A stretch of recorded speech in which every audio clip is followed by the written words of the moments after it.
ശ്രീ രവി മേനോൻ, മൊഴികളിൽ സംഗീതമായി എന്നുള്ള താങ്കളുടെ പുസ്തകത്തിലും ചില മുഹൂർത്തങ്ങൾ ഇതുപോലെ ഓർത്തെടുക്കുന്നുണ്ട്. ഇപ്പോൾ രാജീവൻ നായനെ ഒരിക്കൽ ജയേന്ദ്രൻ പാടി അത് MS വിശ്വനാഥനുള്ള ഒരു വേദിയിൽ പാടിയതിന് ശേഷം അദ്ദേഹത്തോട് ആരാണിത് ട്യൂൺ ചെയ്തതെന്ന് MS വിശ്വനാഥൻ തന്നെ ചോദിച്ചു. അപ്പോൾ അദ്ദേഹം മറുപടി പറഞ്ഞു എന്നൊക്കെ പറയുന്നുണ്ട്. അപ്പോൾ ആ നിലയ്ക്ക് അങ്ങനെ ഒരുപാട് ഓർമ്മകൾ, ഇതുപോലെയുള്ള മുഹൂർത്തങ്ങൾ കൂടി ബാക്കി വെക്കുന്നുണ്ട് അദ്ദേഹം. തീർച്ചയായിട്ടും ഈ കൃഷ്ണേന്ദ്രൻ പറഞ്ഞ പോലെ തന്നെ എനിക്ക് മറക്കാൻ പറ്റാത്ത ഒരുപാട് അനുഭവങ്ങളുണ്ട്. ജയേട്ടനാണ് എന്നെ പുകഴേന്തി എന്ന് പറയുന്ന മ്യൂസിക് ഡയറക്ടർ അടുത്ത് കൊണ്ടുപോകുന്നത്.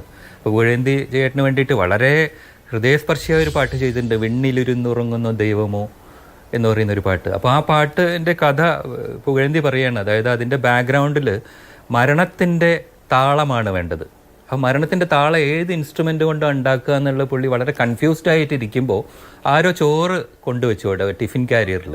പെട്ടെന്ന് ടിഫിൻ ക്യാരിയറിൽ ആ സ്പൂൺ എടുത്ത് വെറുതെ അതിലൊന്നിങ്ങ് അടിച്ചു നോക്കിയപ്പോൾ ഉണ്ടായ ഒരു താളം, ആ ശബ്ദം അതിന് യോജിക്കുമെന്ന് വെച്ചിട്ട് പുകഴേന്തി ആ ബാക്ക്ഗ്രൗണ്ടിൽ, ആ പാട്ടിൻ്റെ ബാക്ക്ഗ്രൗണ്ടിൽ ഈ ടിഫിൻ ക്യാരിയറിൽ സ്പൂൺ കൊണ്ട് അടിക്കുന്ന ഒരു ശബ്ദം കൂടി, അതാണ് അതിൻ്റെ താളം.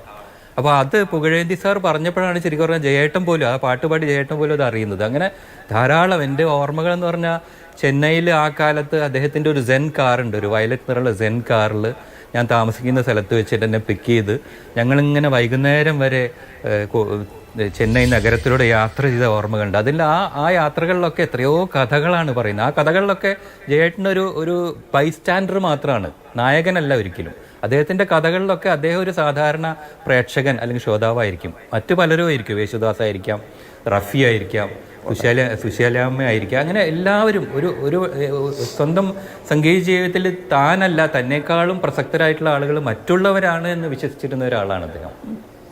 നിങ്ങൾ രണ്ടാൾക്കും, ശ്രീ കൃഷ്ണേന്ദ്രനായാലും ശ്രീ രവി മേനോനായാലും രണ്ടാൾക്കും ഈ സംഗീതത്തിനൊപ്പം നടക്കാൻ കഴിഞ്ഞു എന്നതിലപ്പുറം ആ വ്യക്തിയോടൊപ്പം ഒരുപാട് നല്ല നിമിഷങ്ങൾ പങ്കുവയ്ക്കാൻ കഴിഞ്ഞു എന്നത് അസൂയയോടെ മാത്രം മലയാളികൾ ഓർക്കും എന്നെനിക്ക് തോന്നുന്നു. അത്രയും അധികം ഇവിടെ നിൽക്കുമ്പോൾ ഇത് പറയുമ്പോൾ അസൂയ തോന്നിപ്പോകുന്നു. ആ ഒരു മനുഷ്യനെ ഇത്രയധികം അടുത്തറിയാൻ നിങ്ങൾക്കൊക്കെ കഴിഞ്ഞല്ലോ എന്ന് തോന്നുന്നു.